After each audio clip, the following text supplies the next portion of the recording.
প্লাস্টিকের নতুন আধার কার্ড অর্থাৎ পিভিসি আধার কার্ড, মাস, দিন এবং সাল, পুরো জন্ম তারিখ সহ মোবাইল নাম্বার লিঙ্ক না থাকলেও আবেদন পদ্ধতি নিয়ে আলোচনা করব আজকের এই ভিডিওতে। তার আগে এখনও পর্যন্ত যারা খোকন অনলাইন ইউটিউব চ্যানেলটিকে সাবস্ক্রাইব করে রাখেননি তারা ভিডিওতে একটা লাইক করে চ্যানেলটি সাবস্ক্রাইব করে নোটিফিকেশানটি অল করে রাখবেন নিত্য নতুন ভিডিওর নোটিফিকেশান সবার আগে পাওয়ার জন্য।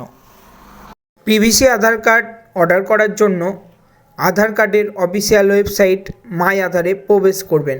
তারপর অর্ডার আধার পিভিসি অপশানের ওপর ক্লিক করবেন। আমি আপনাদের সুবিধার্থে ভিডিও ডেসক্রিপশন বক্সেও লিঙ্ক প্রোভাইড করব, সেই লিঙ্কে ক্লিক করেও সরাসরি এই পেজে আসতে পারেন।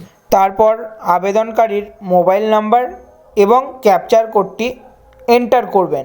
আবেদনকারীর মোবাইল নাম্বার আধার কার্ডের সঙ্গে লিঙ্ক না থাকলে my mobile number is not register অপশানের ওপর ক্লিক করবেন। তারপর আবেদনকারীর মোবাইল নাম্বার এন্টার করবেন। সেন্ড ওটিপি অপশানের ওপর ক্লিক করবেন। সেন্ড ওটিপি অপশানের ওপর ক্লিক করলে আবেদনকারীর মোবাইল নম্বরে একটি ওটিপি আসবে। ওটিপিটি এন্টার করে টার্ম অ্যান্ড কন্টিনিউ অপশানের ওপর ক্লিক করবেন। তারপর সাবমিট অপশানের ওপর ক্লিক করবেন। সাবমিট অপশানের ওপর ক্লিক করলে ওকে বলে একটি অপশান শো করবে। ওকে অপশানের ওপর ক্লিক করে চেকবক্সটি টিকমার্ক দেবেন। তারপর মেক পেমেন্ট অপশানের ওপর ক্লিক করবেন।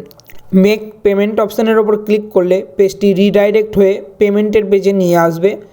সেখান থেকে স্ক্যান ইউপিআই অপশানের ওপর ক্লিক করবেন। তাহলে একটি কিউআর কোড জেনারেট হবে। সেই কিউআর কোডে 50 রুপিস অর্থাৎ 50 টাকা আপনারা ফোনপে, গুগল পে, পেটিএম বা অ্যামাজন পে থেকে স্ক্যান করে পেমেন্টটি কমপ্লিট করবেন। পেমেন্টটি কমপ্লিট করলে ট্রানজ্যাকশান স্ট্যাটাস সাকসেস দেখাবে এবং আপনাদের একটি এসআরএন নাম্বার জেনারেট হবে।